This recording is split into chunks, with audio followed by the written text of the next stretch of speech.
infinite complacency. People went to and fro over the earth about their little affairs, serene in the assurance of their dominion over this small, spinning fragment of solar driftwood, which by chance or design, man has inherited out of the dark mystery of time and space.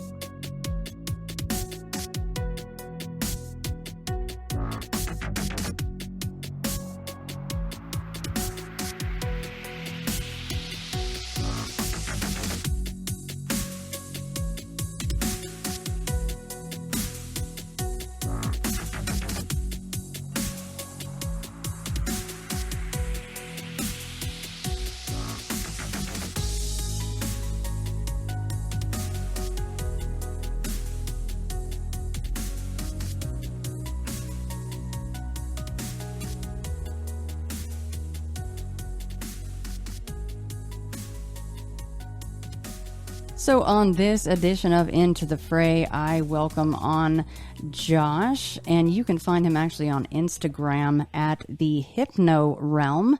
Very cool handle, by the way, Josh. But you are out of Ohio, and you say you are 1/4 of the Farthest Reaches podcast and 1/2 of the Dissector's Cut podcast. Now, first of all, of course, welcome. But would you mind describing each of these shows to my audience and, of course, where they may be able to find them if they wanted to search these out and check them out for themselves? So the Farthest Reaches podcast, it's like any paranormal podcast that's out there. We talk everything about cryptids, haunted locations, mysterious people, pretty much all things weird that are out there. We recently did an episode about like the weird treasure hunts around the world. If you go to any platform with podcasts and type in the Farthest Reaches, we should pop up. We have a really nice multicolored picture that you should be able to find. And then the Dissector's Cut podcast is my baby. I'm a big movie fan, and with that one, we dive deep into the behind the scenes of productions of horror movies and like how they got made, things that inspired them, things that almost happened, didn't happen, etc. We're actually in the middle of doing a series on Elvira right now, which is pretty fun. So, and that's the same thing. If you go to any of the podcast platforms and just type in the Dissector's Cut, we should pop up. I would probably really get a kick out of that Dissector's Cut. I'm sure that people get super annoyed with me because one thing that I like to do is something will come up in an interview and I'll go, oh, that's like in La La La movie. And people are probably like rolling their eyes like, stop comparing these people's real life encounters to anything in a movie. But my brain just goes there. And the fact that you even cover, things that almost didn't happen. It's funny you said that because just this morning I was listening to Howard Stern and he's talking to Ben Affleck. I've only listened to maybe a little tiny portion of it, but he was talking about how in the actual hell can I forget the name of this movie? Good Will Hunting. Good Will Hunting.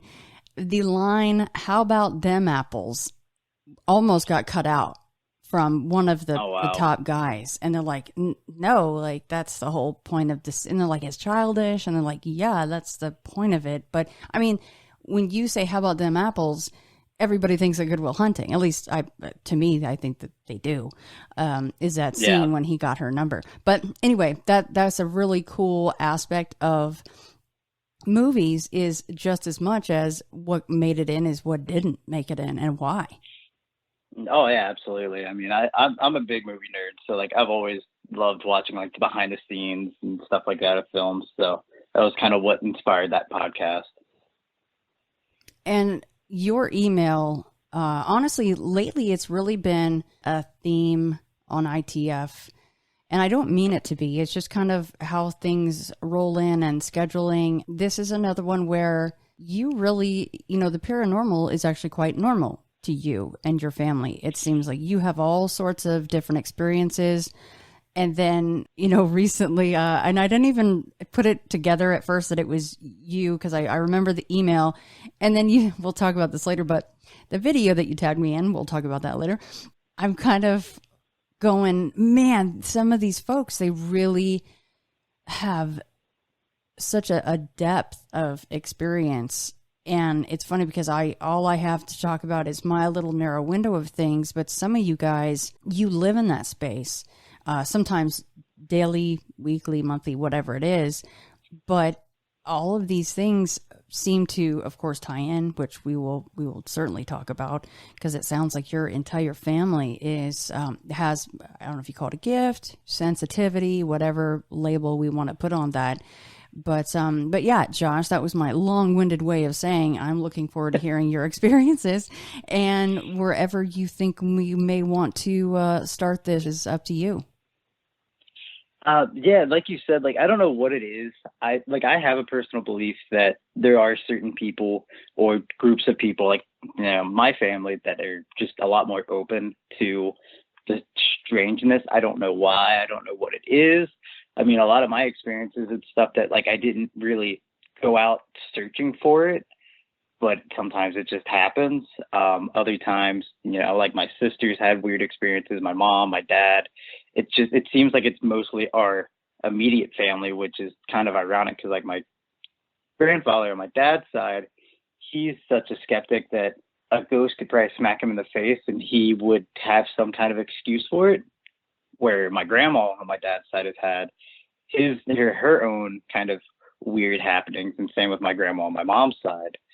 And I think that was, like, one of the first messages that inspired me to email you. Was back, I forget which episode it was, but somebody was calling in about this, like, little person that they said they saw out in the woods by a bridge or something like that. And that reminded me of the story that my grandma and my aunt on my mom's side told pretty much through their grave, that while they were little, they were out in the woods and they saw what they described as, like, a gnome-like creature. You know, had the beard, had the hat, turned around, put its finger to its nose and did, like, the shushing motion, and just kind of leapt off this tree, and they're like this, like, fallen tree, and just disappeared. And I even asked my sister if she remembered that story to make sure it wasn't just something that I, for some reason, just made up in my head. And she remembers it. My dad remembered it. So it kind of just stemmed from there. I don't know if it's because a lot of my family roots come from Ireland or what, but yeah, our whole family tree has been kind of weird. Now, did that experience scare your grandma when she would tell it? Was it a scary thing, or how did she feel about it?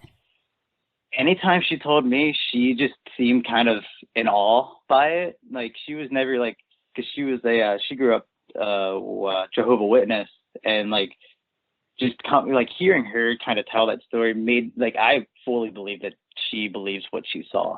And same as my aunt. And my aunt passed away when I was younger, so I could never, like, ask her more about it as I got older. But yeah, anytime my grandma would tell a story, she just seemed kind of, like, in awe by it. She didn't know what she saw. It didn't really seem to scare her. She just kind of, you know, that's a thing that happened. I love those little people stories, FRAY, whatever you want to call them. I'll say it again. Those are some of my absolute all-time favorites, and I cannot get enough of those. That's exactly why I sent you that video, the one that I captured, or the sounds that I captured here at one of our little local cemeteries near where I grew up. Yeah, I mean, yeah. So if you're going to segue into that, let's talk about that, because, and then when I'm watching this video and this thing actually, what you were doing worked, your face was just priceless. And I'm like, that's exactly what my face would look like too. So yeah, tell the folks a little bit about that and where you were, if that's okay. Yeah, so this kind of segues into one of my other encounters too. So I guess I'll start with this because it's more my most recent. So as you know, Shannon said at the beginning, I'm in Southwest Ohio, Cincinnati area, and I grew up near one of Ohio's largest state parks, East Fork State Park. It's like almost 5,000 acres altogether. It's like 4,800 and something. I forget the exact numbers, but yeah, it's a man-made lake. Used to be a town that was built there, and then they leveled the town and flooded the area. But there's an old cemetery there. The church says it was first erected in 1818, and then they rebuilt the church in like the 1860s. So the church that's there now is from, you know, the 1800s. And I always loved going to the cemetery just because, like, I love walking through old cemeteries and just looking at the headstones because it's, you know, historic. And on Halloween, my buddy I was out passing candy at my buddy's house, and he was telling me he saw a article from some Cincinnati local paranormal group that talked about this tree door, cemetery door. They called it 2 different names, but it's essentially, there's a tree in the middle of the cemetery that looks like it has a door on it, and there's a knot that almost kind of looks like a doorknob. So I was like, oh, okay, I've been to the cemetery, but I never really noticed that or was aware of it. So one day it was kind of cold because, it's a state park. There's a beach by the lake. So I wanted to go when there wasn't going to be a whole lot of traffic or anything. And plus I didn't want people to see the weird guy knocking on trees in the cemetery. Right. So I was just like, okay. One day I got off work and it was kind of cold. And I was like, you know what? I have some free time. I was like, I'm going to go to the cemetery, see if I can't find this tree and go from there. So I got to the cemetery and I walked around for a good 15 or so minutes because it's been a while since I've been there. So I kind of wanted to take in, just the sights and just explore a little bit, take some pictures. And the entire time I was there, didn't hear any kind of noise other than birds. There was no hammering, no noises that I can hear. There was an occasional car pass, but there wasn't that many just because it was cold and a lot of people weren't really out in the park. And then I had trouble finding the actual tree, so I pulled up the video from the paranormal group, and I finally, their video is at night, so I had to try to judge what the headstones were where, and I finally found the headstone that was next to the tree, and I finally found it. So I was like, okay. I didn't really take much merit into the story. I just kind of thought it was a little fun legend because I think a lot of the ghost tales that come from that cemetery or noises that people are hearing come from the beach and the lake or the other hiking trails that are throughout the woods because, sound carries. But who's to say?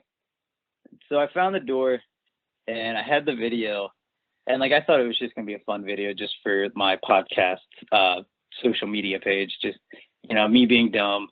And even in the video, you can tell that I'm not taking it seriously because, I'm talking about messing with the FRAY and most people know not to do that. So, the entire video, you don't hear any knocking when I'm talking, explaining the little history about where I'm at. And I decide to go ahead and knock. I knock, and I don't know if it was just the weirdest coincidence in the world that somebody off in the distance decided to do a little bit of hammering one time. It was 3 little ding, ding, dings. But, and Shannon, you said in the video, it kind of caught me off guard because I was just there's no way this just happened. And as I'm explaining, hearing the knocks, there is a set of super soft knocks that happen as I'm talking that I personally don't remember hearing. But then there's 3 sets of soft knocks at the very, very end. And that's when I'm like, what the F? It's just, like I said, I don't know if it's exactly what people are hearing with this tree knocks or if I just happened to experience the weirdest coincidence in the world. But yeah, it was a little weird. I loved it. I loved that you tagged me in that video because your face was priceless. And I'm like, that's exactly what I would look like. But yeah, the softer knocks, for me, my mind immediately goes, well, obviously it's the FRAY inside the tree, and that's as loud as they can knock with their little tiny hands or whatever it is. Right. It was a very odd coincidence. But I love when people go out to, explore these myths and these legends in these locations. So that I enjoyed being tagged in that. So thank you for that. Yeah, I knew you enjoy FRAY stories, so I thought you'd appreciate that. I wanted to try it again that day, but as soon as I finished that video and started trying to, because I stood around for another 5-10 minutes, and I didn't hear any more knocking. So unless somebody, like I said, had to just nail in that one nail that just needed to be done. Right. But there's some lady came in and was taking nature pictures of the birds and stuff. And I was just kind of standing around, walking around the cemetery, hoping that they would leave so I could try it again. But they were there for a while. And I was like, I'm just going to leave. So I'm not the weird guy just knocking on trees being weird. You never know though, because sometimes like what happened with me in Salt Fork once, is coming across that guy. He said he was studying migration patterns, and we're like, Bigfoot, yeah, and then it takes off from there. You never know, because you might have somebody come up and go, "Are you here for Bigfoot or Faye?" Like, what do you? this is very true. I probably should have asked. Just been like, "Hey, do you know anything about the cemetery being haunted and all this stuff?" I mean, you're probably not wrong. Usually we get weird looks, but, you know, sometimes it's easier just to kind of go on the DL with that stuff. So I don't blame you there at all. But yeah, with the Fae, it's just like there's so much to unpack. And in fact, the same night that this will air, that everyone's listening to this, I'm probably doing a live chat with my patrons at this time, because it's part 2 of the whole Fae, you know, alien, Phalian. I think that Micah Hanks coined Phalian, if I'm not mistaken. Oh, yeah. But, you know, there's just so many tie-ins with stuff that goes on with those guys, but there's just so much to talk about. We're like, well, we can't get it all in a part 1. There'll probably be a part 3 after this part 2 goes for 2 hours, and we're not even, you know, so I feel like we're not scratching the surface again. So I feel like I don't maybe get enough Fae encounters. I would love to have more. I mean, after having people like Pam and Debbie on, those are really good episodes, and stunning that you're kind of going, well, yeah, you don't want to F with the Fae. Like you said earlier, those can be some really scary encounters. Yeah, and who knows, maybe me saying what I said right before I knocked is what caused them to start messing with me. Who knows? Maybe next time I have to go and pull a Zach Baggins and just antagonize them while I do it. Not that I actually will, but, you know. Yeah, everyone out there is going, no, Josh, don't do it. Don't do it. Yeah, you kind of have to go back to some of the stories where you're going, well, should I leave something for them? What do I leave? You know, a little trinket. And then others, again, will go, don't, you know, basically you just don't poke them at all, good or bad. You just don't want to be on their radar. But I'm just like you. I'm like, let's radar it up. I don't really care. I just want to have some experiences, and it's very, very cool to be tracking down those threads. You know, if I disappear from the Fae, that's probably going to be the most Josh way to disappear. My friends would be like, yeah, that makes sense. Well, if you do, I'm going to send them right to that damn tree. I'll help you out. Yeah, exactly. Okay, I'll do my best. Send me the GPS coordinates. When it's funny you talking about, you know, telling the story about the cemetery, and then you mentioned Micah Hanks. At CryptidCon, me and my co-host Matt, we ended up talking and like becoming pretty good friends with the boys over at Sasquatch Tracks, Micah, Jeff, and Smokey. Smokey actually tagged me on his Instagram. I think he posted on the Sasquatch Tracks actual Instagram itself. I inspired him from that video to go explore some of the old cemeteries around their area. So I thought that was kind of cool. Those guys are awesome. I got to meet Micah finally after, you know, years of knowing him and talking to him when we were filming for On the Trail UFO. So that was awesome. So you got to go to CryptidCon. Very jealous. Was that your first year to go? Yeah, it was. We only went one day, but God, we had a blast. Yeah, I have to get out to one of those. I keep hearing nothing but good things, and anytime I see, I'm like, well, the whole weekend I'll be bummed out because I'm going to see, like you said, all these tags and people doing this fun stuff, and I miss being in Ohio for that very reason, is your driving distance to all of these awesome events. God, yeah. Well, like that, yeah, that's the thing I love about being here in Cincinnati is like I can drive 2 to 3 hours and I'm in a different city, right? Any direction. I mean, like, you know, where I'm located, like I'm 2 hours from Point Pleasant, West Virginia, Louisville for like, you know, Waverly Hills Sanatorium, you know, Wright-Patterson's another 2 hours north of me. So yeah, I'm just surrounded by weirdness, and maybe that's why I encountered so many weird things.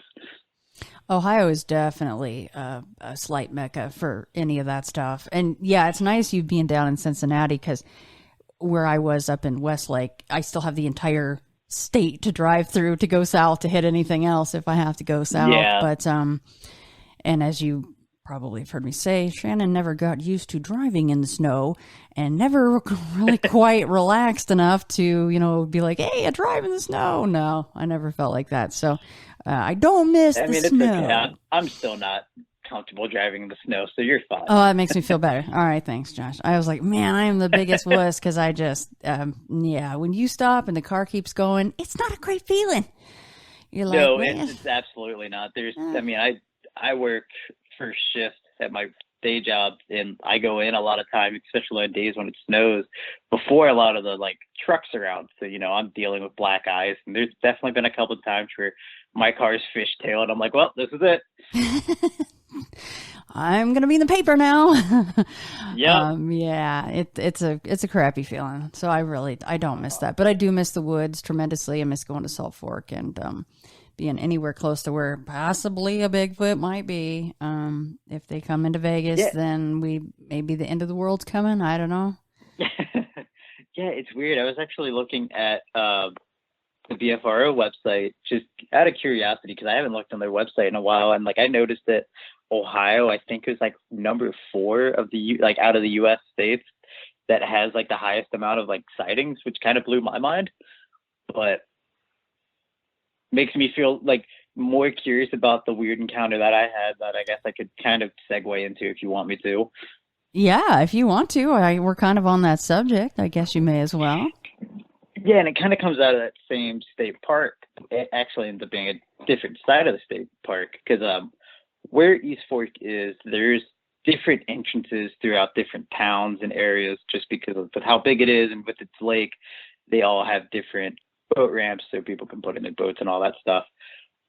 And this was before I was really aware of all the other encounters that came out of this lake or area. So I had a friend, this would have been, 2014, I want to say. I'm really bad with my years. They all blend together, but it had to have been around there. I used to hang out with my friend, Rebecca. She played bass in my co-host old band, and her and I really like became close because she was a big horror movie nerd, and so am I. So we would always kind of hang out and talk, and she loved hiking, and I loved hiking, so we would go hiking every once in a while.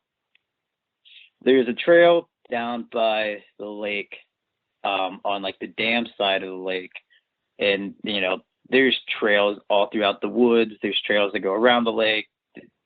There's one that calls like the perimeter trail that takes almost over 24 hours to hike the entire thing. But we just kind of picked a trail and decided to go walking. And she brought her dogs. She's got 2 little chihuahuas, but she had a bag, so like when they get tired, she'd just put them in the bag and everything, and we continue on our way. We didn't really, pay much attention to anything. We were just kind of chit-chatting and walking through. We were, I don't know, 2.5 miles, maybe even 3. Like we'd been walking for a long time, and we just kind of didn't pay attention to the time. And we hit this part of the trail that goes down a hill into like this little creek bed, and then it goes up the hill. As we're walking down at the bottom of the hill, I hear movement at the top, and I see what my mind clicked and told me it's a person. Because have you ever had that experience where like you see something out of the corner of your eye and your brain just immediately goes, oh, it's this? Mm-hmm. So my first instinct was, oh, okay, we're going to pass somebody on the trail. Me being somewhat nervous person, because to me, the scariest thing you're going to find in the woods is another human being, especially that deep in the woods.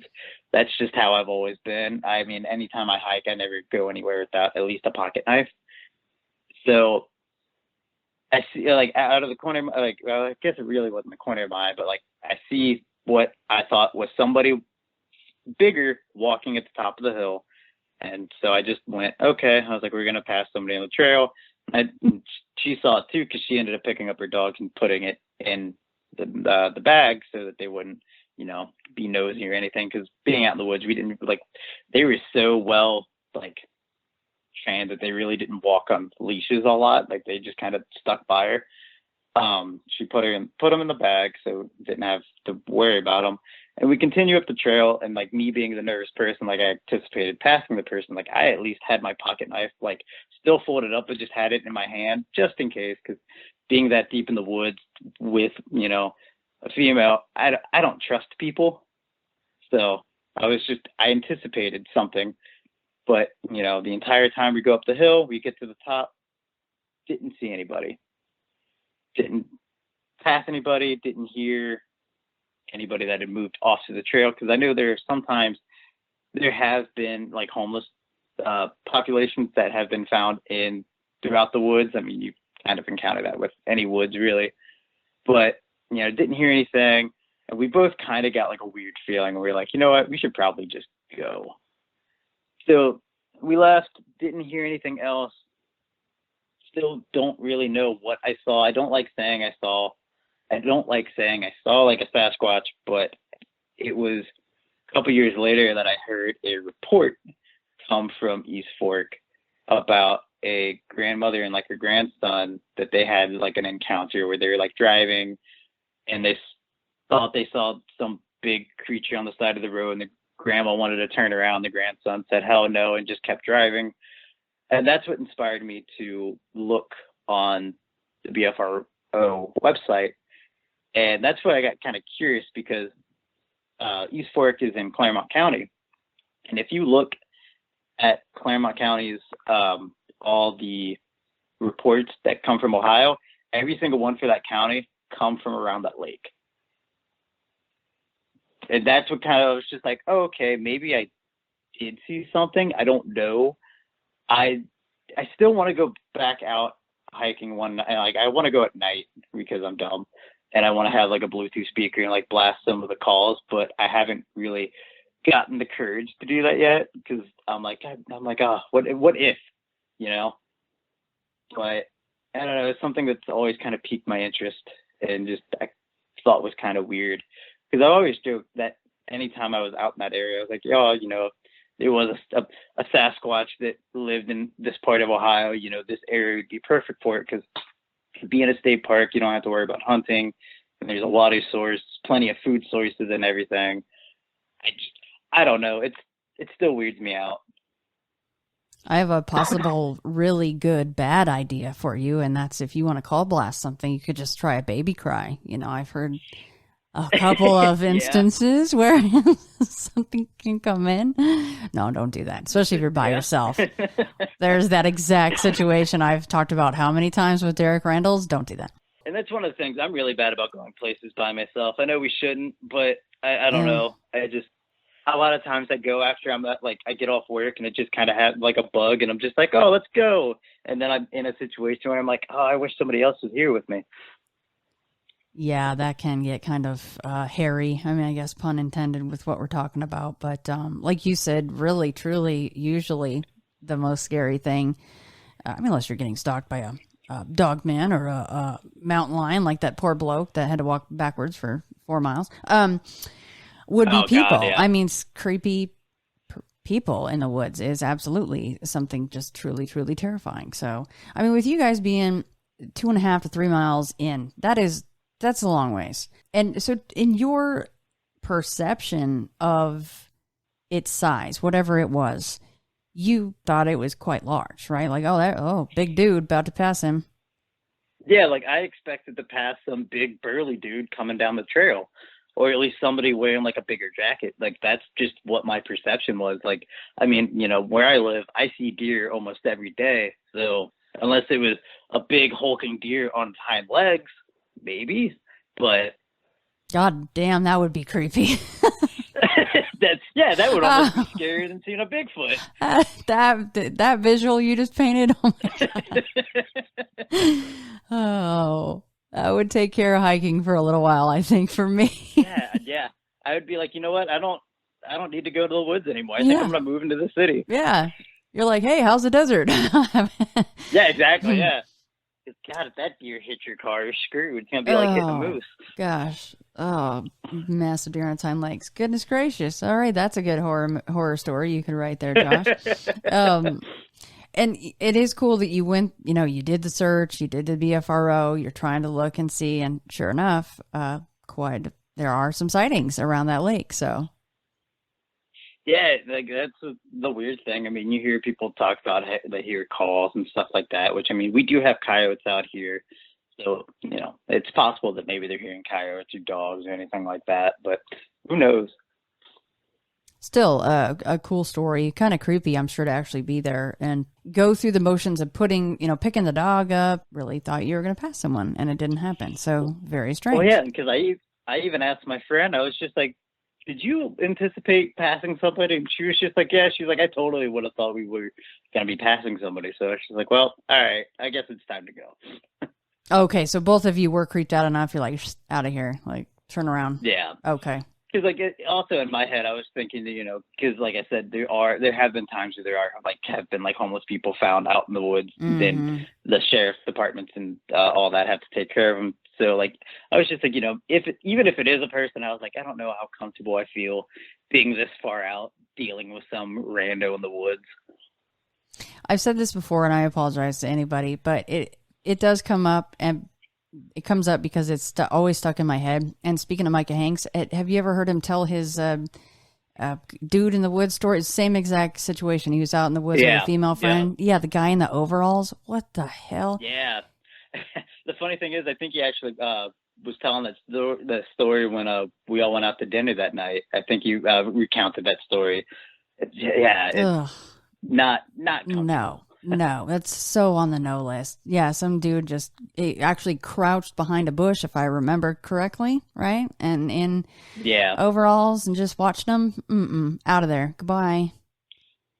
Yeah, I get uneasy around people anyway, which is funny because considering I deal with, I work with the public and I do music promo stuff, so I have to deal with crowds there, go to cons, so I still get uneasy, and I'm very much like a watchful person, so I try to watch for any kind of odd behavior.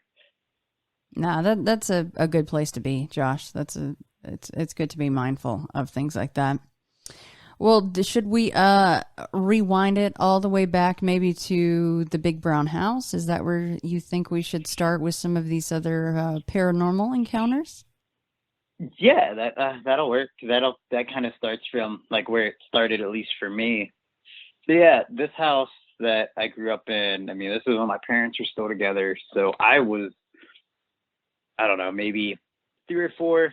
So, I shouldn't be able to remember the dreams that I remember, the nightmares, I should say, more so, that I had on multiple occasions at this house. And these were nightmares that even today still kind of mess with me. And there was, I think it was VHS 2, the horror movie. There's a segment in towards the end of, I think it's during the end or at the beginning, I can't remember.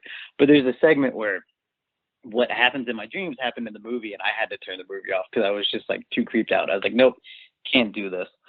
But so the nightmares would always be, I would be in bed and I would get out of bed to go to the living room or to the bathroom or anywhere where my parents were.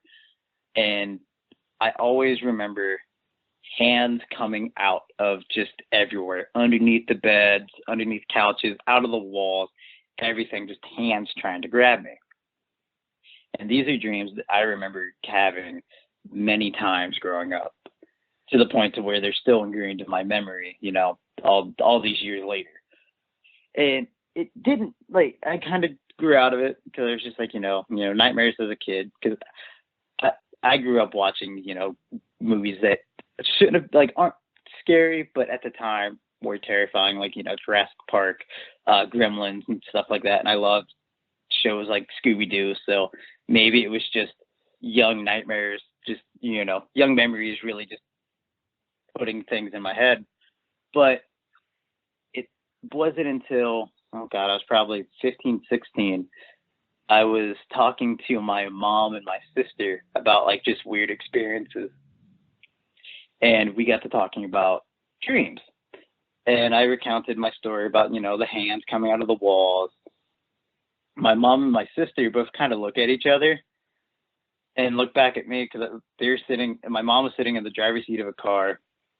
My sister was in the passenger seat. I was in the back. We were waiting outside waiting for pizza. They both kind of look at me and they're like, was this at the house in, I forget what town we lived in. And I was just like, yeah. I was like, why? And they're like, oh, we had similar dreams. And my sister, and this is what really got me, I got chills thinking about this now. She was like, anytime I had those dreams, I would wake up, and she's like, I always remember there being a damn owl outside. Uh-oh. Now, for those of us that know anything about, the Greys or aliens or anything like that, owls are synonymous with like alien encounters and abductions and stuff like that. So I don't know what these dreams were, and it still kind of makes me uncomfortable. Like I said, like if I see an encounter like that in a movie, I can't watch it. I don't know. It still messes with me. And the fact that my sister talks about the owl, but the fact that both my sister and my mom had those same dreams that I had, what really messed with me. And that resulted in me asking my dad if he had dreams like that, and he said he hadn't. So it's just like, okay, that makes me feel a little bit better. It wasn't all of us. If it was all of us, I would have been like, yeah, we were abducted. Still, that's really striking that both your mom and sister, like you said, had it. Now, was your sister the only one that recalls an owl being present? Yeah, she's the only one. My mom never, like, anytime I've talked to my mom, like, me and my mom aren't really all that close anymore, but anytime that I've talked to her in the past about those dreams, she never mentioned anything about an owl. My dad never mentioned anything about seeing an owl outside or anything, and I was, I guess, too young to really remember. But yeah, anytime my sister brings it up, she always talks about that damn owl.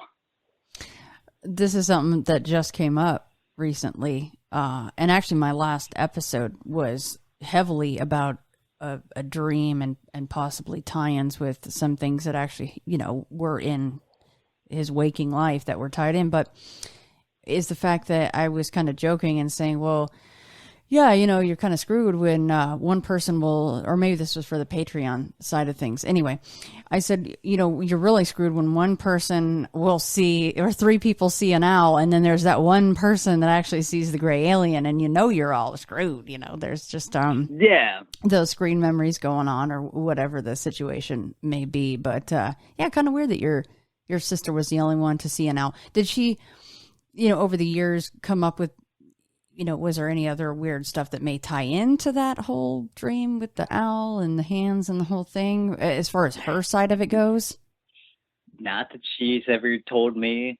Just it happened to that brown house, and we just, I haven't had that dream ever since. And as far as I know with her, she hasn't either. But my sister and my mom, they've had a lot of weird experiences, especially when they lived in my grandma's house. After my grandma had passed away, they moved into her house, and they had a lot of weird experiences. One that I actually have a Echo Box recording that I need to send you, because the audio in it is a little weird. I can talk about that in a minute too. Yes, please do. And actually, you've already answered my question, because I had it jotted down. If that EVP was something you'd be willing to share, that would be amazing.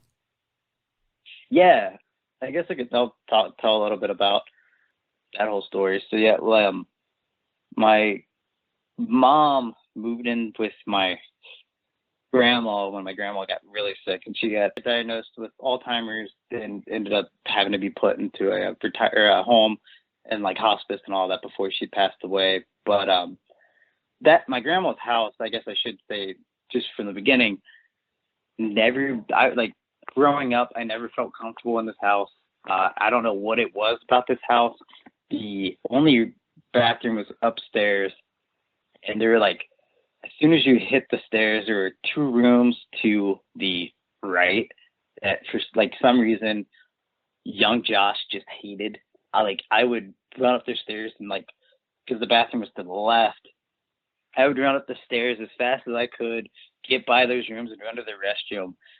And even growing up, when I'd visit my grandma before she got sick, as, a teenager, I still didn't feel comfortable in that house. My dad says he never felt comfortable in that house. I don't know what it was. It was just kind of like an oppression feeling.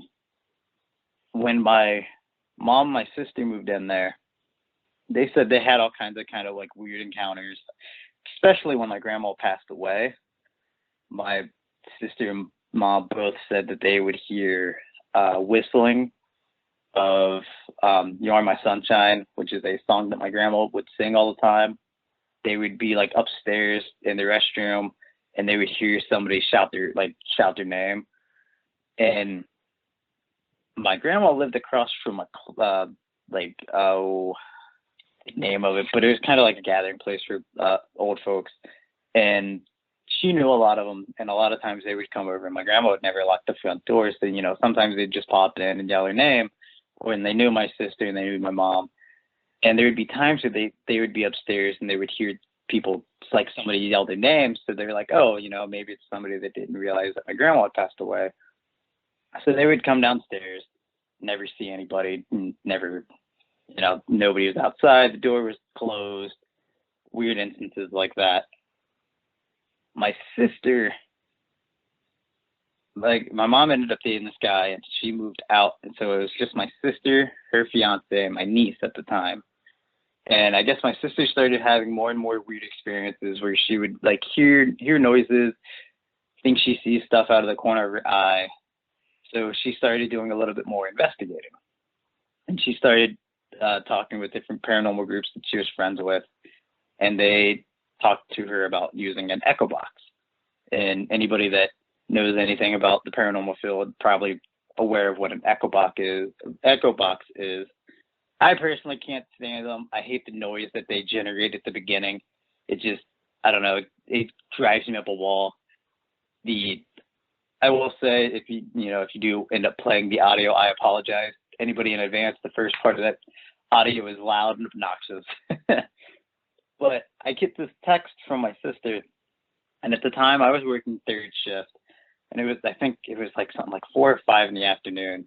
I get a text from my sister going, yo, bro, you alive? I was like, yeah, what's up? She's like, I'm going to send you something, and it's going to blow your mind. So I was like, okay. I had no idea what she was going to send me. I thought maybe she found some old childhood relic that her and I had that she had found cleaning up the house or whatever. I had no idea. All of a sudden, I get this video, and the video itself is not worth anything. It's just her, like, just playing the audio off the echo box. But she goes, I'm not going to explain it. She's like, I'm just going to play it. Let me know what you hear. So I play it. Now, my uncle that lived with my grandma, he lived to be in his 30s, and he was handicapped his entire life. I forget what he had, but he was bedridden, couldn't really communicate other than moans and cries. And he had passed away right before my grandma passed away. So my sister, she sends me the audio. I listen to it. Echo box goes. It goes quiet. And the only other way I can explain it is you hear this moan cry that sounds straight up like my uncle.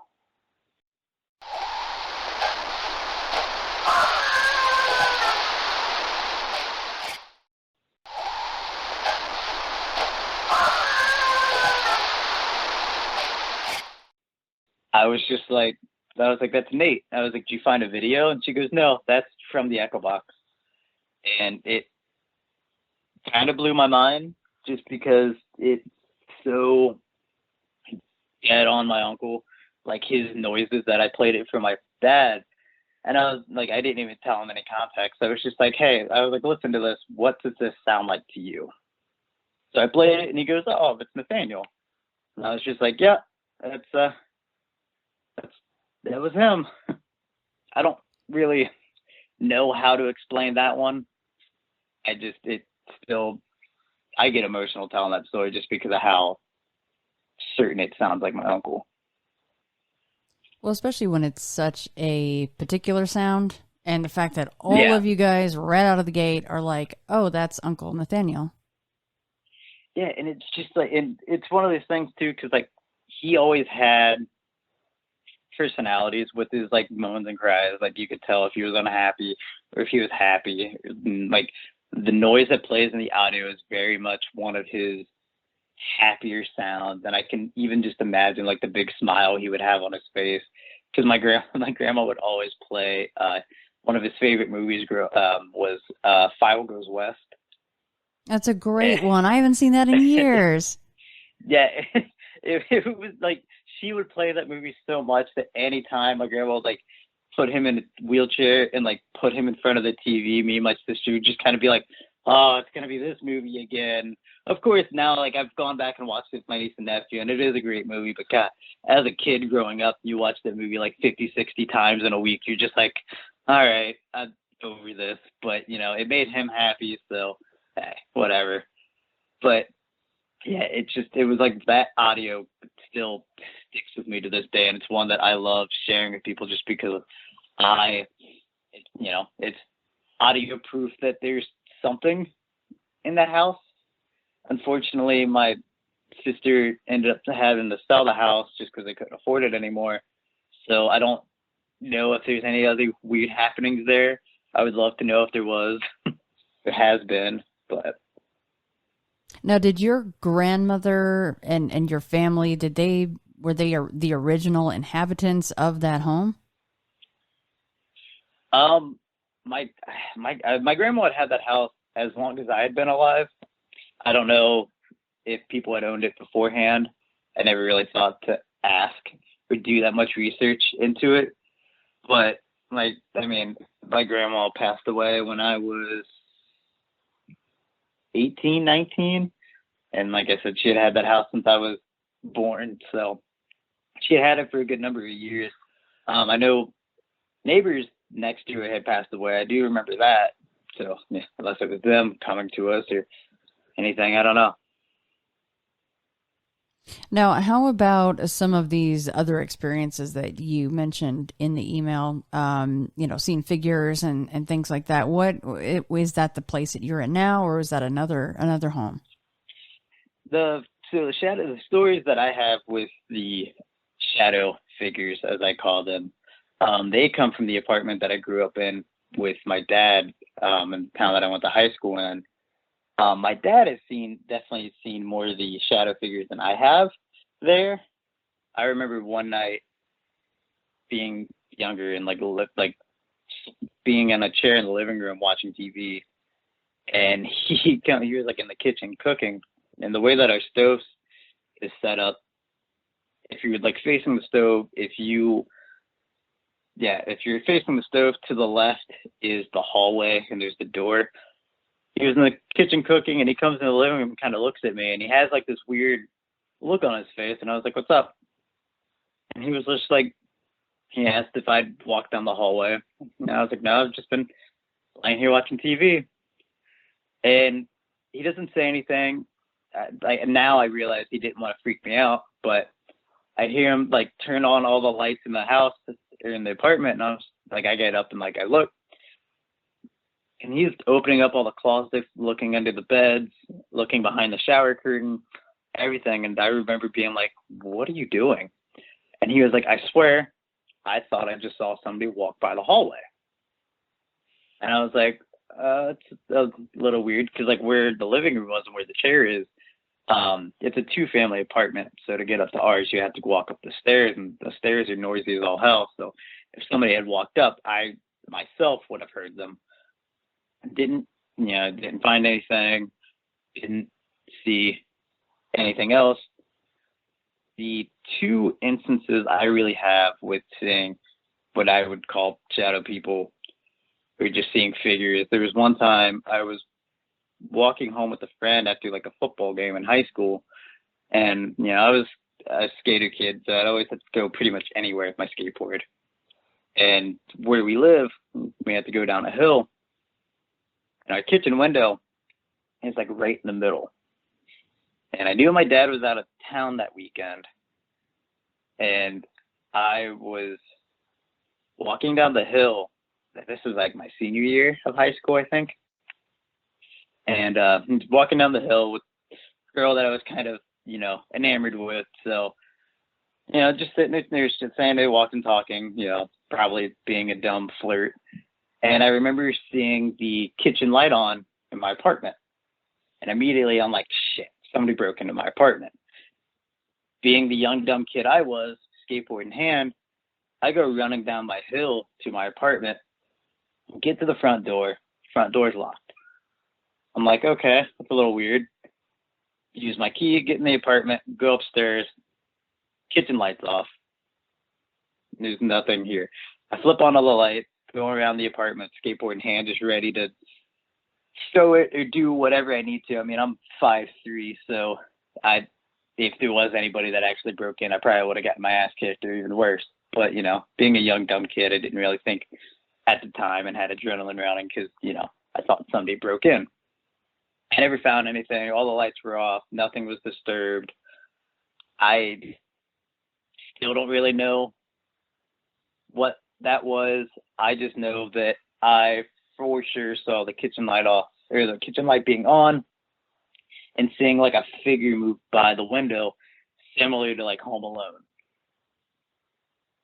And then there was one other experience, and like I still have trouble believing that this actually happened and it wasn't just like a dream that I thought was real. But the way that the apartment was set up, you know, the living room was to the left. My bedroom was kind of in the middle. And if my bedroom light was on and the living room door was open, there was the light from the bedroom would shine onto the backside, or like the door frame, or like the wall next to the door of the living room. And I just remember seeing what looked like a figure moving to, they're like, the way that the shadow crept onto the door, it looked like somebody was standing what would have been in my doorway, and their shadow was casting from the light onto the wall. Mm-hmm. And then I got up out of the chair and looked, and there was nobody there. That's one that just the way that it was so perfect of being like a human form that like I still have a hard time believing that that was something that I actually saw myself, and it wasn't just a dream that I thought was real. But it's just one of those instances. And my dad has talked about how there were times like in the mornings where he would wake up to use the restroom, and where the bathroom is, like as soon as you walk out of the restroom, there's like a long dark hallway that leads to our living room. And there were times where he said he would walk out of the bathroom and he would see what he thought was like a figure. You know, have you ever like encountered that where like it's like nighttime or dark, but you see something that's darker than the shadows moving, like a figure or whatever? But No, thankfully, but I've heard Yeah. it described, and I wouldn't want to experience that in my house. And like that's what he has said he'd seen, and he thought maybe it was me, and he would check to see, you know, if I was in bed, and I would be just laying there sleeping.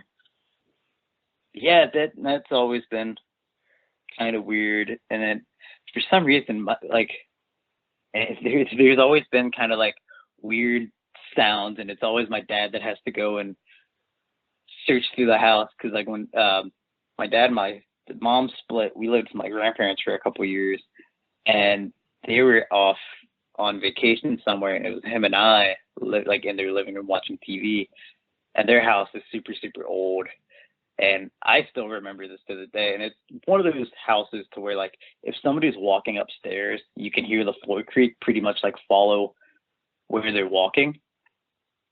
I remember being in the living room, just sitting there watching TV. We were watching a movie or something, and it sounded like footsteps go from one room to the other, into another room, and then back. And my dad, again, thought maybe somebody broke in. He goes upstairs, checks everywhere, never saw anything. That one was weird. Granted, my grandparents have lived in that house for, I don't know, 40 years, and they've never really had any paranormal experiences there. They've had some things fall off shelves and stuff like that, but you know, that could be anything. But yeah, that one I do remember being kind of weird too. But I don't know, it always seems to be noises with my dad. Now, what about the noises that you say you've heard in the shower? What kind of noises were those? Oh God, I kind of forgot about these. So there had been times in the showers where like, cause like we had a cat. He passed away, unfortunately, last year, 2 years ago. He was 17. He was an old boy, but his litter box was in the bathroom in the bathroom under the sink. So if we were in there in the shower, we would never close it all the way. And there were times where he'd pass away. Like after he passed away, I was in the shower one time, and I heard, like, if he came into the shower, like, there was a very distinct noise that, like, when he hit the door, I don't know if he had, like, hit it with his paw or just hit it with his head, but there was a distinct, like, thunk that would happen when he would, like, hit it. You know, the door would creak open. And I was in the shower, and this was, like, very recently after he had passed, that I, you know, in the shower, you know, washing my hair, doing my thing, and I hear that distinct thunk, and the door creaked open. And for a split second, I didn't think much about it, and then I was like, wait, my cat's dead. And I pulled back the curtain, nobody there, and the doors kind of creaked open. Wow. Thought that was a little odd. That's wow. Yeah. So the door actually had physically moved. Yeah, it had. I mean, it is an old house, so it could definitely be like the house settling and possibly creaking the door. The house does have drafts, but it was that distinct thunk that kind of caught me off guard. And there has been times too, where, like, being in the shower, like, I'll hear voices and I hear what I think is my name. Now those I kind of discredit just because this house doesn't have the apartment didn't have the best insulation or soundproofing or anything. So, like, if people were outside, you could definitely hear them talking, especially with all the kids around us. So even with just thinking what I hear is my name, I still kind of write off as, you know, just being outside interference. Mm-hmm. But yeah, that distinct thunk with what I assume is my cat messing with me in the afterlife, I can't really write off. How many times did that happen, the thunk and the door opening? I've only had it happen twice, and my dad had said he had it happen a couple of times. So who knows? Maybe the cat is still messing with us. I never really thought about animal spirits being a thing, but after my cat has passed away, and, like, I had friends who have had animals pass away, and they talk about having weird experiences and seeing them, that who knows, maybe it is a thing. Did you and your dad have those cat experiences around the same time and then they just stopped? Or was it kind of just spread out over quite a long time? I'm not honestly sure. I just know there'd be times where my dad would be like, oh, hey, yeah, by the way, did I tell you that I had this happen the other day? Gotcha. So, like, I'm not sure exactly, like, what the time frame with Right. that. But I guess just speaking about my dad, I can segue into our experience at Gettysburg. Yes, that's where I was wanting to go next. Anyways, perfect. So I will say, like, I mean, it's been me and my dad for, like, him and I just together pretty much my entire life. Like I said, my parents split when I was younger, and my mom on and off in the picture, but her and I have never really been all that close. So him and I have always been kind of, you know, tag team going through life. And growing up, we loved anything paranormal. I mean, we would binge watch shows like Ghost Hunters on Sci-Fi, Fact or Fake, Destination Truth with Josh Gates and all that. And being lovers of the paranormal, and we also love history, we decided, I think this was the summer of 2007, and the only reason I remember what year it was is because we both also love The Simpsons, and we went to go see the Simpsons movie while we were in Gettysburg. It's the only reason why I can remember what year this is. We decided to, you know, take a vacation to go to Gettysburg, because what better place to get both history and potentially a taste for the paranormal, you know? So we decided to go, and of course, you know, watching shows like Ghost Hunters and stuff, we knew best times if you wanted to experience anything was to either go to any of the battlefields at dusk or dawn. Now, this was like the second day we were there. We woke up pretty early and we went to, what battlefield were we at? I'm trying to remember. I think we were at Devil's Den. Devil's Den or Little Round Top. I can't remember. But we were walking around the field, and, you know, we were walking around. There's a couple other people there, not many. And all of a sudden, like, we walked through this pocket that smelled straight up like you were standing next to a campfire with a mix of gun smoke. And we both hit it at like this exact same time to the where like we both stopped mid-step, and I think we were just kind of chit-chatting. We both stopped mid-sentence, stopped, look at each other, and I just remember him going, "Did you smell that?" And I was just like, "Yeah." I was like, "What the hell was that?" And we turn around and walk through the area that we had got the smell. Couldn't smell it again. Walked around the battlefield another like 10, 15 minutes. Didn't get any sense of that smell again. I was just like, okay, that was kind of weird because it straight up smelled like gun smoke and campfire. Like you would assume that you would standing right next to a campfire and somebody shot off a musket. It was later that day when we went to one of the ghost tours that they take around the city. And the ghost tours, they're a little hokey, a little gimmicky and touristy, but, they give you a lot of history. And it was one of the tour guides were talking about things that people experience a lot on the battlefields. And that's when they started talking about people experiencing phantom smells. And they mentioned gun smoke or the gunpowder and wood smoke. And I remember me and my dad sitting on like the little bus that went around and just kind of looking at each other and just going, holy shit, is that what we experienced? So like, I don't know like where that battlefield was. There's not like there's any houses that are super, super close that if somebody was burning a fire, that I don't assume that I would have smelt the smoke there. And that also doesn't attribute for the gun smoke. I do the gunpowder.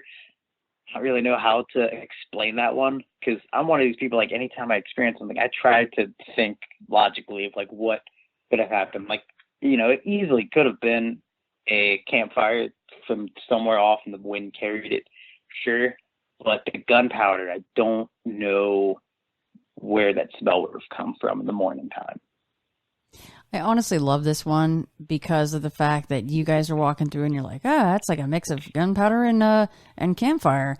And then sure enough, the tour guide's like, oh yeah, frequently people will smell wood smoke, like a campfire and gunpowder mixed in. You're like, what the hell? Yeah, it's just, it was so weird. And I mean, it's one of those like weird cases that I'm glad that like him and I both experienced it because like we still talk about it today. Like I even told when I was talking to him about coming on here, I was telling him about, I'll probably end up bringing up the story about Gettysburg and all that. And, he's always been a big supporter of going, like, anytime I talk to him about going to haunted locations and all that, like he loves hearing about anything that I've experienced or anything like that.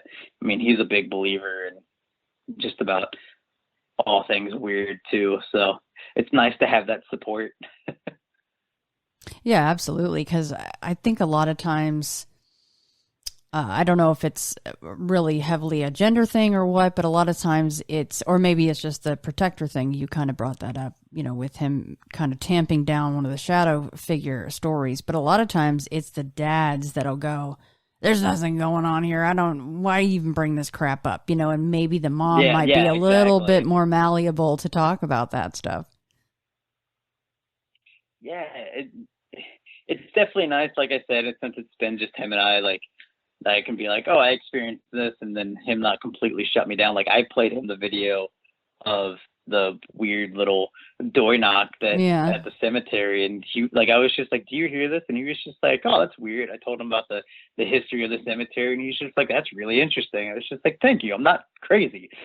Well, a little bit, but not that crazy. That's okay, Josh. We all are to have to be into this stuff, right? I mean, I have a little touch of that cray in there. No, that's cool that your dad's into that stuff too. Has he ever shared with you, or do you think you could pinpoint an experience of his that really actually scared him that maybe he wouldn't want to happen again? Oh man, that's a good question. Not really. I know the whole seeing like the shadow person and thinking somebody broke in, like that really like kind of startled him because like he was dead set to find somebody in that apartment. Like he in his head, I think was sure somebody was here. Yeah, and again, that goes back to just creepy ass people, and just about the last thing besides a house fire you want is a robbery or a burglary of any sort. So. Oh yeah, exactly. Because I mean, as soon as somebody breaks in, like you feel vulnerable. Yeah, yeah, and heaven forbid you're actually home while it happens, and then that could quickly turn into an entirely different situation. Yeah, not good for anybody. Can't even imagine. Right? Yeah. Oh yeah, I mean that's why movies like The Strangers is so terrifying, because like it could happen. Yeah, has happened. Or the last thing you want would be that combined with The People Under the Stairs. Have you ever watched that one? Yep. Yeah. Those are some folks, you know, or like the House of a Thousand Corpses family, something like that. You know, you don't want certain people getting eyeballs on you. Oh yeah, that was it's not really like a paranormal story, but I was in West Virginia of all places, you know, wrong turn area. I was coming back from a show with a buddy, and we were following his GPS, and it told us to go off the highway. And we're like, oh, that's kind of weird. Maybe it's going to take us to some, you know, back side roads back in Ohio. So we're following the trail, and it goes from paved road to gravel road. And we're like, okay, that's a little weird. And it's a very tight road, so like there's really no, because like, you know, there's trees on the side, and like we're going down like a complete back road, so we couldn't really turn around anywhere. And all of a sudden, the gravel road turns to dirt road, and immediately I'm just like, this is not right. I was like, your GPS is putting us somewhere that I don't feel comfortable with, and it is, I don't know, 1 a.m. at this point. And then all of a sudden the dirt road turns to grass road, and we were going past, like, you know, trees. There was a truck that we had passed at one point that like nature had like overtaken. And I was just like, we're gonna die. I was like, I've seen this movie too many times. And then all of a sudden, like, the grass road opens up into like this little field at like this just house in the middle of the woods, and there's a barn to the left, and there's a garage, like a detached garage to my right, and there's a house, and it looks like the path continues. And I was like, we're not driving past this house. I was like, we need to turn around and get the F out of here. I was like, I don't feel comfortable with this. And he was just like, yeah, nope, we're getting out. So like we turned around finally, since we got into a big opening that we could, and we got out of there. But that was the one time that I was just like, I might die tonight. That's too funny you bring that up, because it was the exact situation. We filmed in the same area of West Virginia twice for On the Trail UFOs. It wasn't even something that was on purpose. It just happened that that's where we needed to go on two different trips. And, you know, with Seth and myself and the crew. And it was the same exact thing. And the GPS is going asphalt to kind of loose gravel, but still you could tell they were, you know, that they had something there to work on that road. And then it was just damn near like, where are we going now? It's not really a road. And you're going, there's nowhere to turn around. And we were climbing up this damn hill. And at one point there's like a cliff on one side and a straight up like cliff on the other side. And then it'll open up. And one of the sayings that I inadvertently came up with that became this inside joke for West Virginia, and we've all agreed it's one of our absolute favorite states to film, and it's beautiful there. Not great if you if you're a car sick kind of person, you're kind of screwed in West Virginia.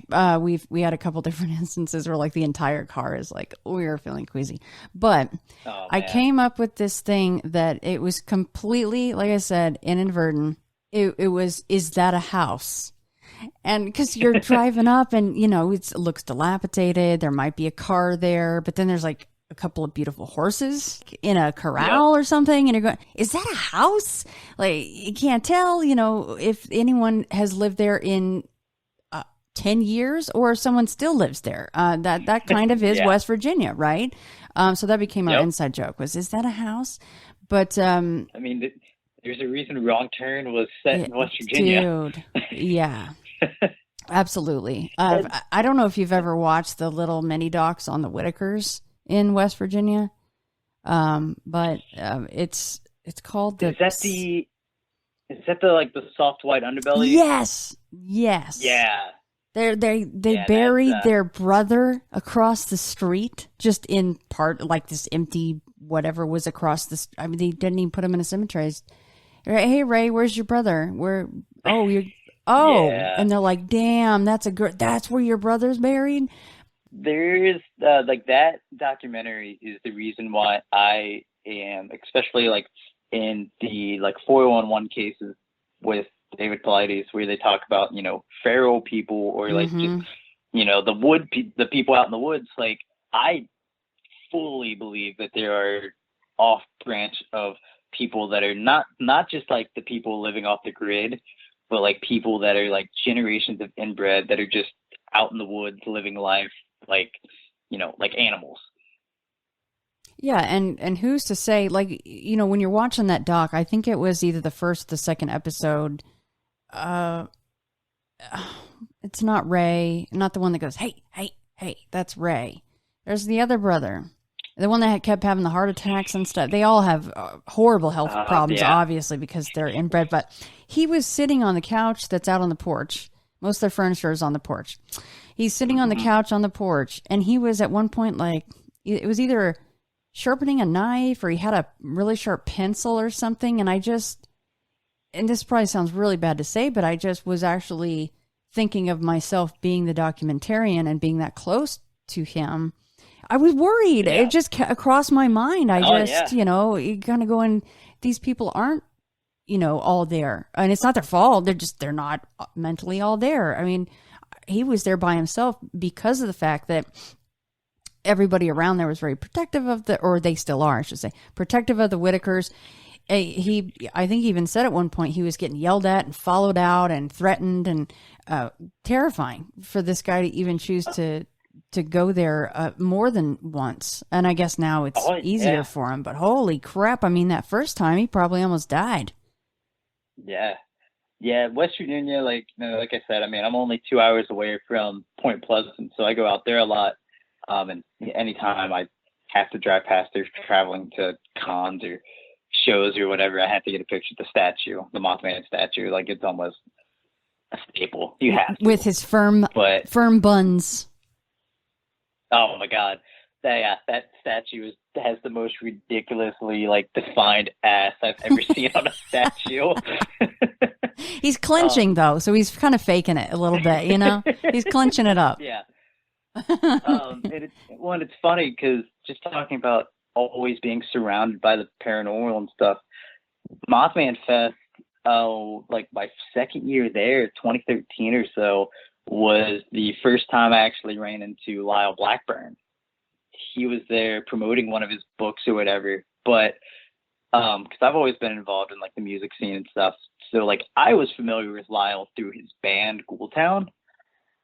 I didn't know that he was this, big name in the cryptozoology field until I was hanging out with one of my buddies who has played in a band that has played shows with Ghoultown, and they were talking, and Lyle started talking about all the, Bigfoot stories he has and about Momo and all that. And I was just like, what in the world is happening? I was like, it's just funny how life comes full circle sometimes.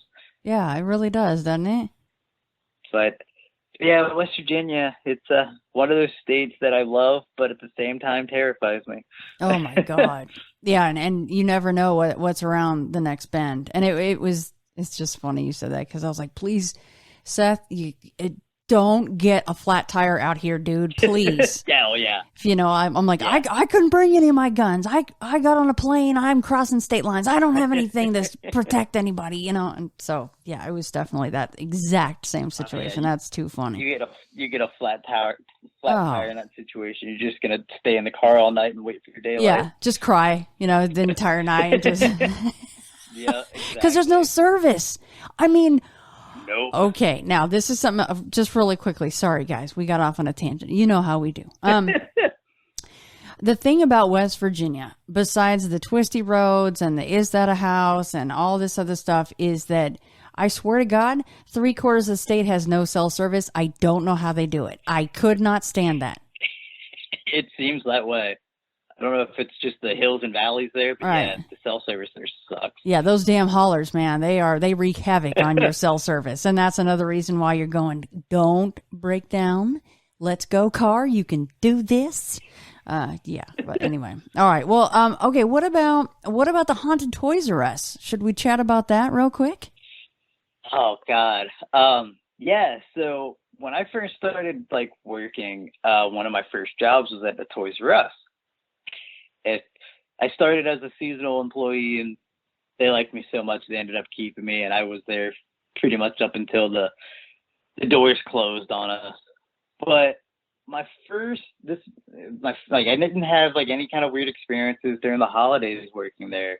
My weird experience really started like right after the holidays, so it was probably, I don't know, January or so, because it was me and one manager, and he, I was doing all the early morning duties, pulling stuff from the back. He was up in the cash office and getting the registers ready.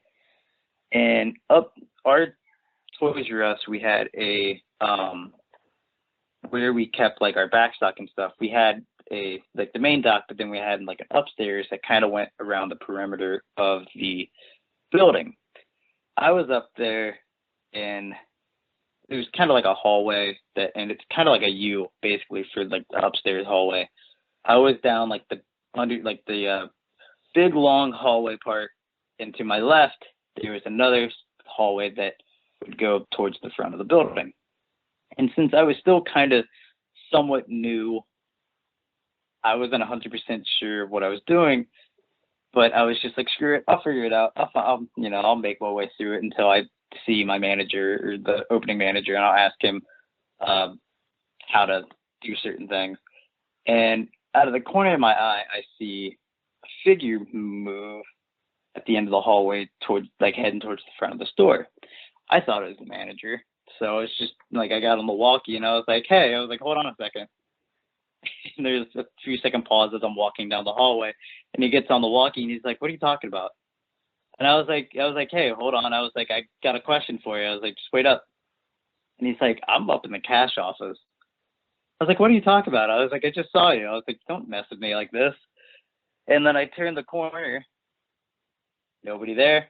So it's just like, all right. I was like, let's see. And I walk up to the front office, and there he is standing in the cash office. And I was like, well, all right, that's a little weird. And I was like, I don't really know what to do about that. And it wasn't until later that I found out that apparently we had a spirit that lived in that store that they had decided to name Harold. Don't know why. That was just the name that I was told. And then I had managers tell me stories managers that had worked there for a number of years that told me stories about certain things that they encountered. The odd thing about it was all the majority of encounters happened up in that like hallway where I saw the figure walking towards. And it was kind of like our fixture room where we had like all of our extra peg hooks and shelves and sign holders and stuff like that. And it was one of those areas of the store that like it felt a little odd, like when you're up there. Like it just kind of had like that weird feeling. I don't know how else to describe it other than like anytime you're up there, you just kind of feel uneasy. There were times, because like where that hallway ends, there was a doorway, and on the other side of it was our electronic storeroom. So they had the door there that had an alarm, and if that door was open, an alarm would ring out at the front. There were times where that alarm would trip and start going off, which we always thought was odd, because that door, because the building had like 30 something years old, and it was old. The building had kind of shifted, so the door frame was a little slanted. So if you had to open that door, you had to give it some oomph to really get it to move. So to really set off that alarm, like there had to be some kind of force behind it. But with an old building, we sometimes just attributed it to faulty wiring or whatever. I mean, there were times where we would come in and in the mornings, and my manager would turn off the alarms, and they would notice that the motion detector alarms were off. And it would come to find out that our store manager got tired of getting calls in the middle of the night from the alarm company saying that the motion detectors were going off.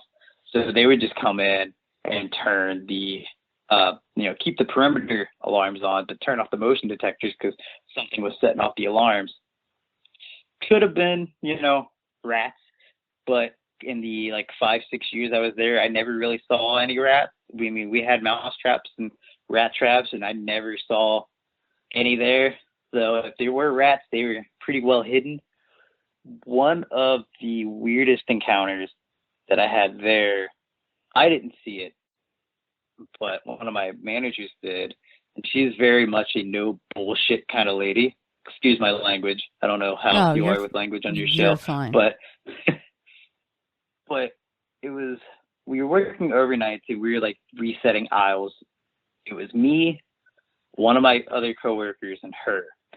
And we were taking our lunch break, and since Toys R Us kind of had Babies R Us, there was a desk back in the infant area that had a computer and everything, so they could do baby registries and stuff like that. So we're sitting there talking on our lunch break just because the chairs were a lot more comfier than the ones in our break room. And she's behind the desk, sitting at the computer, facing towards the front of the store. Him and I are facing her with our backs to the front of the store. We're mid-sentence, just talking about, whatever we were talking about. I couldn't even tell you. Probably just bitching about some lazy coworker or something. And mid-sentence, she just goes, "Who the hell was that?" And me and him thought she was joking, and we kind of look over her shoulders, and we were like, "What are you talking about?" And she's like, "I swear to God," she's like, "I just saw somebody walk by one of the aisles towards what was our break room."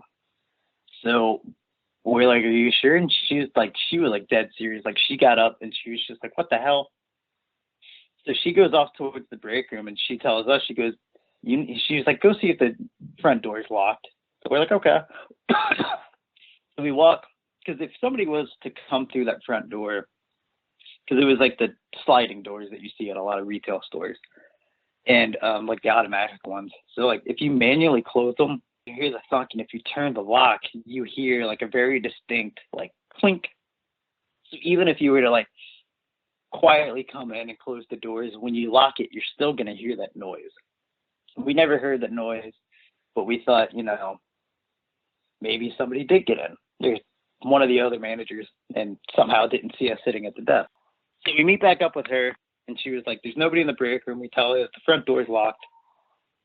So we're like, "All right, well, I guess we're just going to have to look around the store, make sure there wasn't some guest or customer that was hiding in the store," and decided to roam around.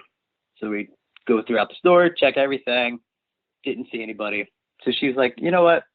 She's like, "I shouldn't do this, but I'm going to check the camera," because she was like, I wanted to know what it was. Unfortunately, where she saw the person, the camera there didn't work, of course, right? Always seems to be the case. But we never saw, on the front door, there was nobody that ever came through. The door never opened, so if there was somebody there that she saw, it hid from us really well. Well, we searched that store up and down. We spent an hour looking. I mean, the haunting there almost sounds both residual and active. Yeah, I think my manager that saw the figure, she was telling me, I guess they did a little bit of history, and they saw that, I guess it used to be farmland where that store is.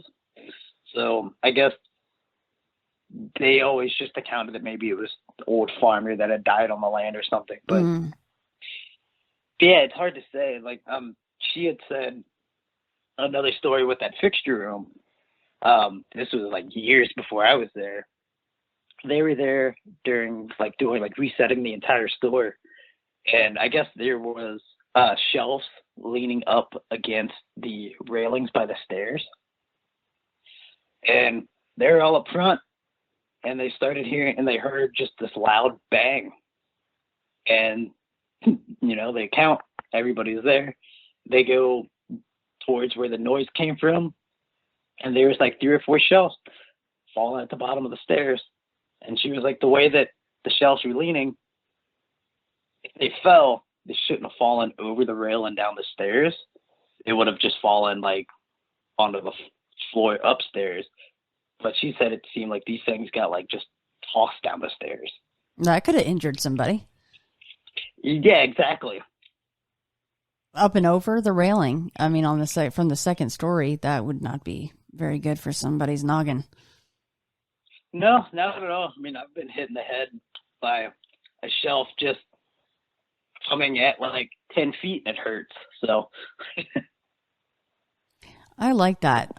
The old, I mean, the Toys R Us's themselves now are pretty much non-existent from what I know. I think there's only a handful now in the entire country, right? So I think so, yeah. And I mean, there is a very famous haunted Toys R Us case. I think it's out in California, I believe, where they had like, it was so haunted they had some kind of like actual like paranormal group come in and they did some kind of seance, and there's like an old black and white photo and you see somebody that everybody there says wasn't part of the crew.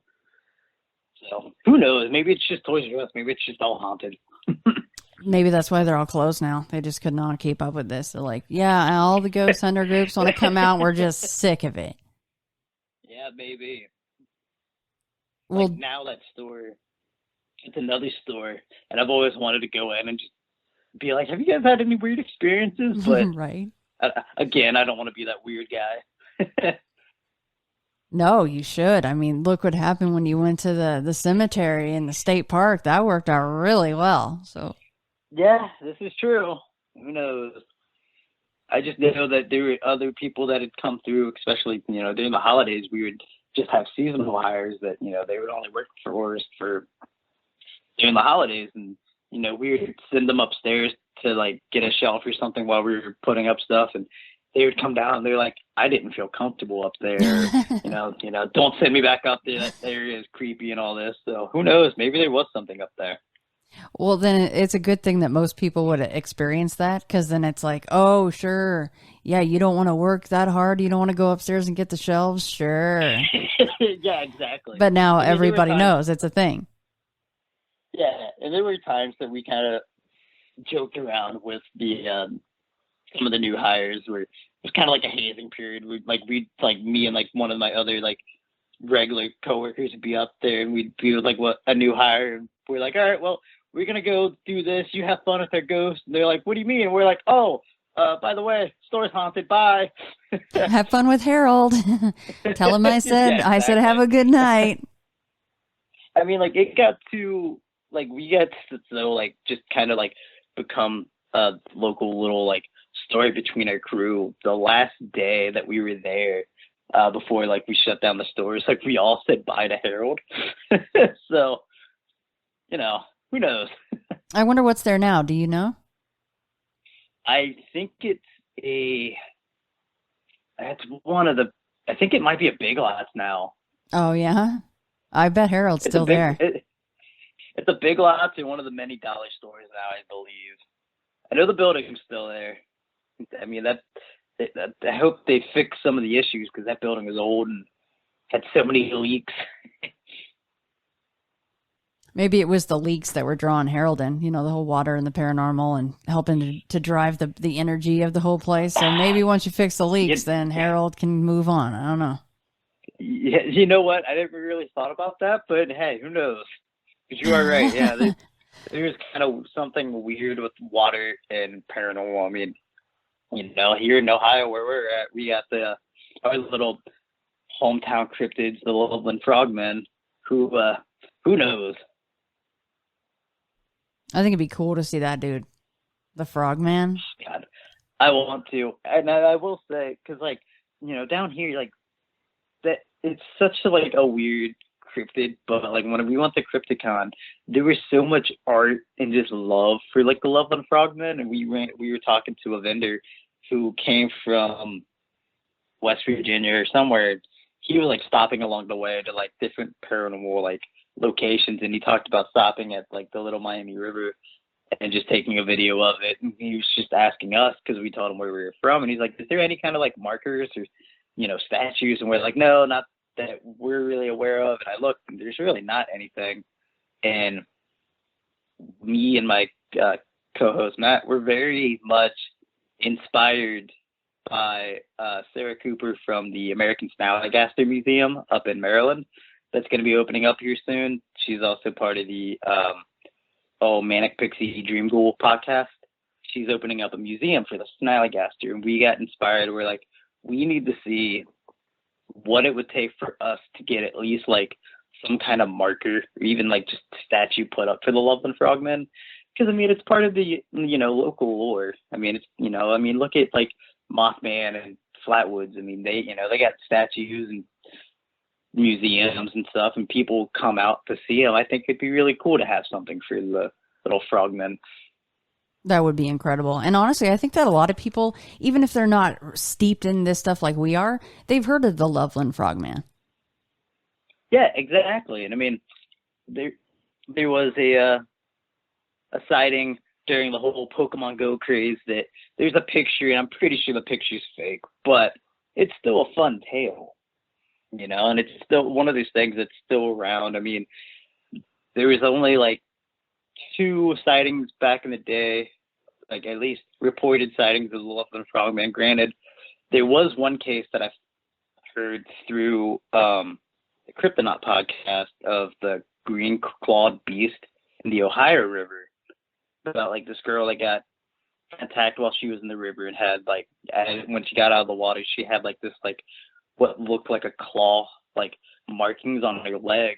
And, I think it was Rob and that shit that kind of attributed it to possibly being like, the Loveland Frogman.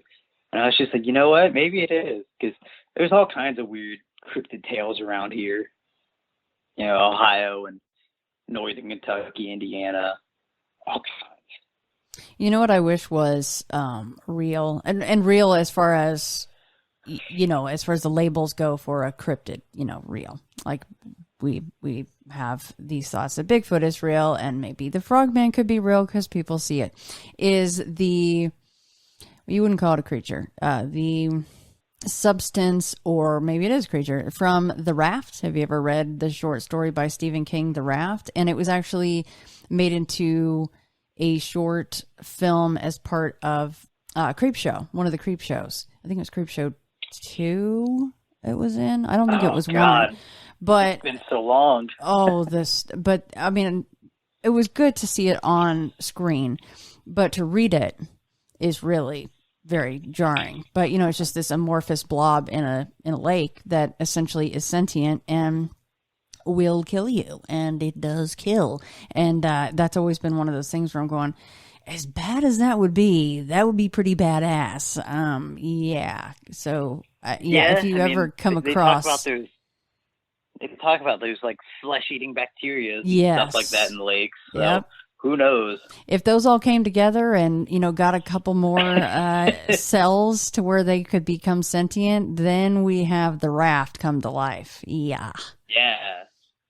And then, terrifying. Just talking about different local legends, because like I always love reading, like getting books about like Cincinnati, like ghost stories and stuff. And like, I mean, there's a couple of different haunted cemeteries. There's even like a dead man, quote unquote, Dead Man's Curve, which is actually by one of the entrances to East Fork State Park that leads to the old cemetery, which is kind of ironic.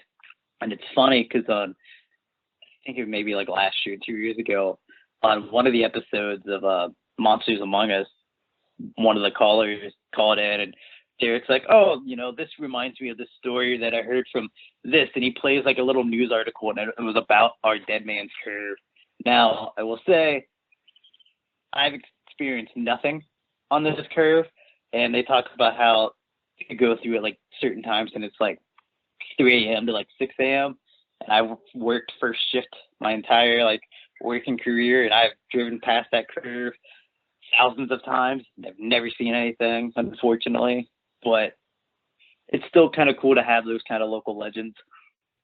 And you never know, Josh. It only takes 1,001, right? And then finally exactly. It happens for you. Well, that's cool about Derek, because I believe he's actually originally from Ohio, so I'm sure he loves when those stories from Ohio come into his call line. There's just something about Ohio. It draws everybody here. I mean, you know, the Newkirks, they're living in Cincinnati now. You know, you've spent time in Ohio. Derek spent time in Ohio. Like, everybody's around here. Driving in that crappy snow. Sorry, but yeah. Oh, trust me.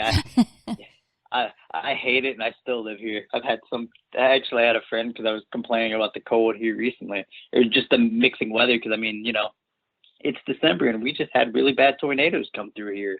Yeah. So, you know, the Ohio Valley has such wacky weather. And, you know, they're like, well, why don't you move south? And I was like, because all my friends are here and all the weird shit happens here. It's true. And it's like I said, you're driving distance to all the wonderful cons and just such a concentration of those of us that fly our freak flags very high and proud. You guys are all in that area, really. Plus, you know, I'm not that far from Wright-Patterson. So, yeah, you know, if I'm going to see a UFO, it's got to be here.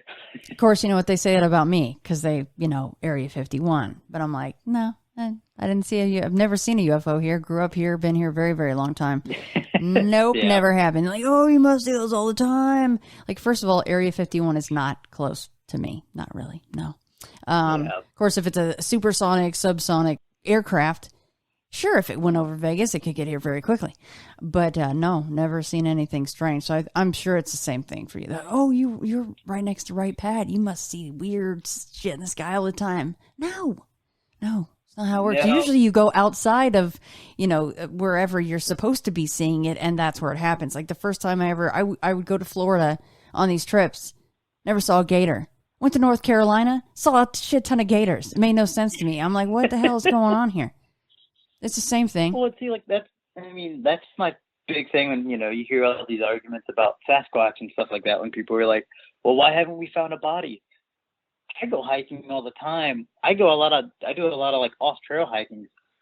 There aren't many times that I come across like deer carcass, and we have deer everywhere here. All right. So, you know, it's super easy for, you know, something to die and just, you know, deteriorate the nothingness and nobody find it. Well, that stuff gets cleaned up really quickly. I think it was, oh gosh, I always do this and get myself in trouble. Cliff Barrickman maybe said it, that I'm pretty sure it was him, that a full-size grown elephant would take only 6 months to essentially be completely, quote-unquote, cleaned up, to not be detectable. That's incredible for an animal that size. So think about, then take it down to a Bigfoot size, even a 10-footer. Well, that's a hell of a lot smaller than a damn elephant, so there you go.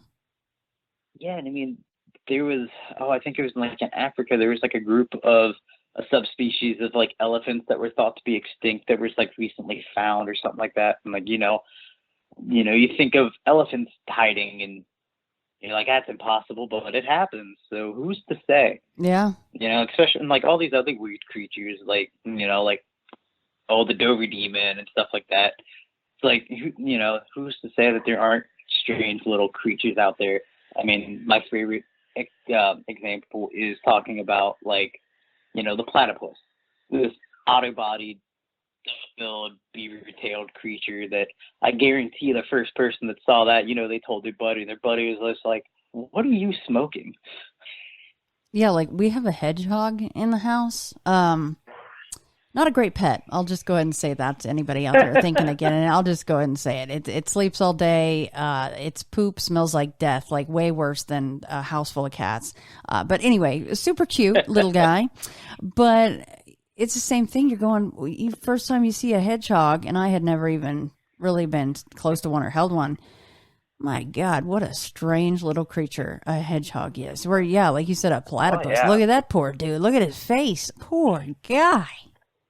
Oh, yeah. I mean, I think it was like one of the first scientists that just like saw the body of a platypus. They thought that it was a sewn together creature of like different pieces. So, yeah. It's just Frankenpuss is what it is. Oh, God, yeah, I'm never going to live that down. Oh, crap. I just said Frankenpuss. Oh, jeez. Another Shannonism. I'm glad it's on my episode, you know. Oh God.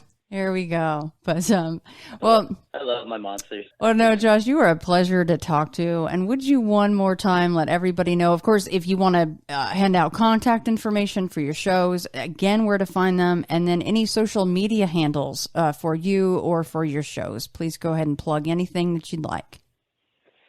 Like I said at the beginning with the podcast, for the paranormal one, it's the Farthest Reaches podcast. You just type that in on any social media platform and we should pop up. You'll see the nice multicolored picture that's got little tubes, and we got Mothman and a Men in Black in the tubes and stuff like that.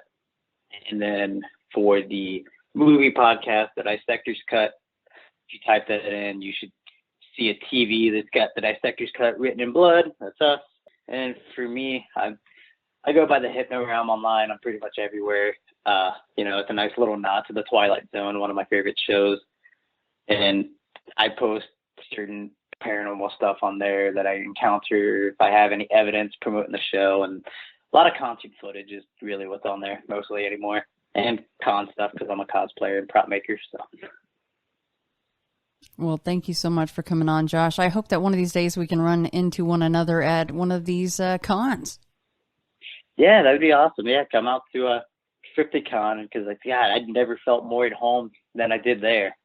Yeah, I can imagine. It was awesome to see all those pictures. So maybe next year I can make it to Crypticon. That's been one highest on my list, and I'm going, I gotta get there. So to that Mothman Fest and and you know what?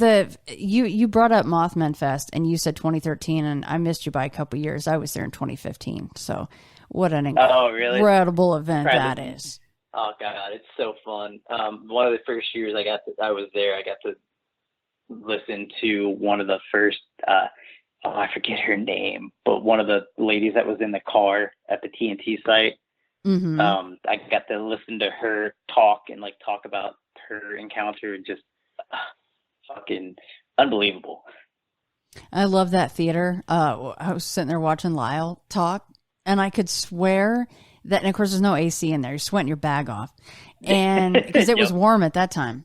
But I was in the front row, and I'm watching the cords on the floor, and I'm like, am I seeing smoke, or like, is it my mind? I mean, I didn't think it was paranormal. I literally was worried that the place was going to go up in smoke. It was fine, but it's just a very, very old theater, very old building.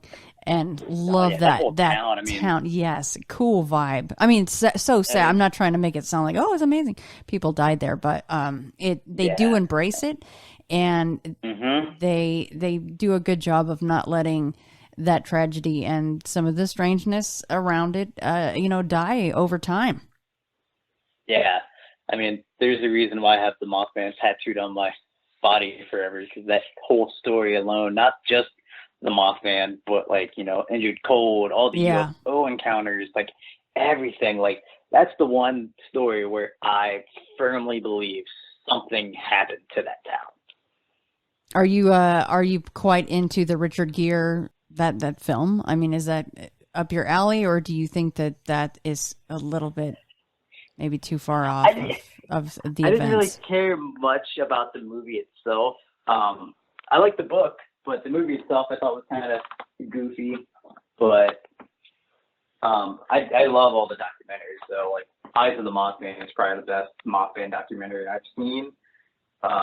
Mostly because they go into depth with the Curse of Cornstalk and all that.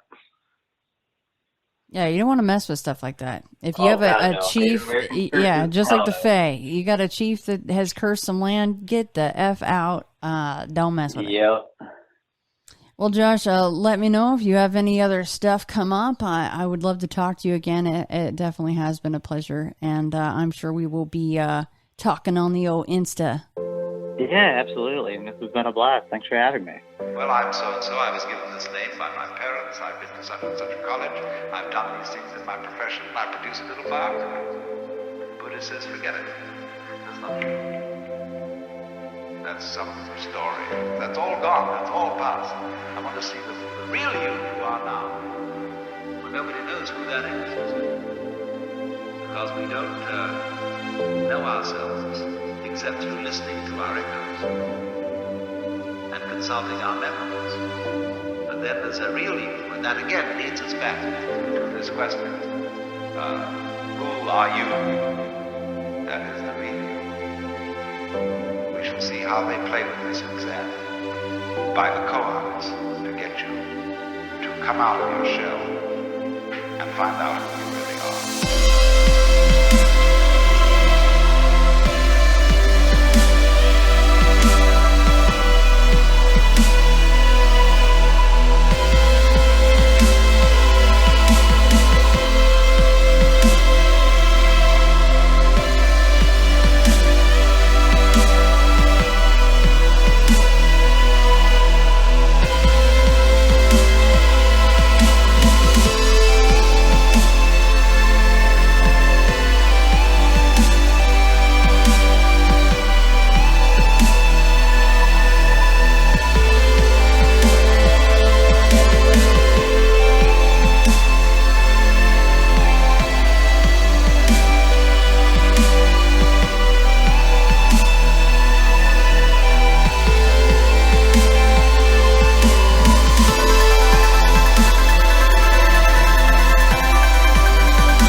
That after your funeral, you will suddenly become somebody different, living somewhere else.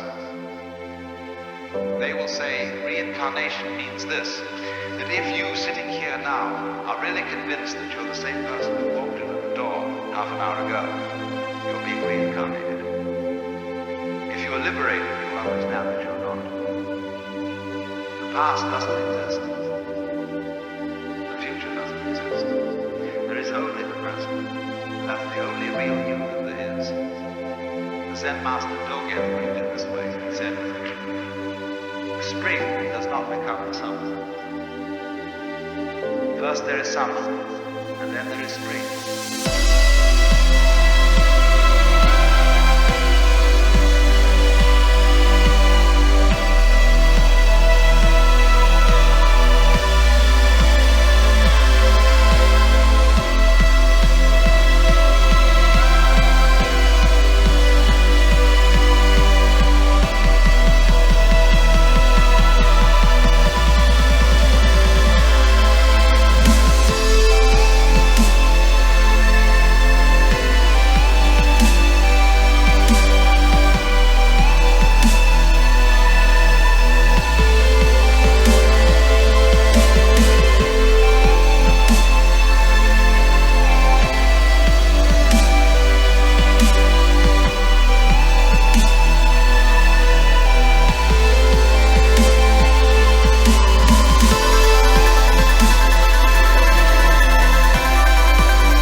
Has the same idea in poem Four Quartets, where he says, when you settle down in the train to read your newspaper and so on, you are not the same person who a little while ago left the platform.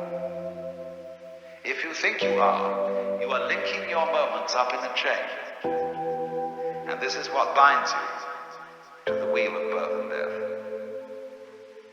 But when you know that every moment in which you are is the only moment, this comes into Zen. The master will say to somebody, get up and walk across the room. And he comes back and he says, where are your footprints? They've gone. So where are you? Who are you? When we are asked who we are, we usually give a kind of recitation of a history.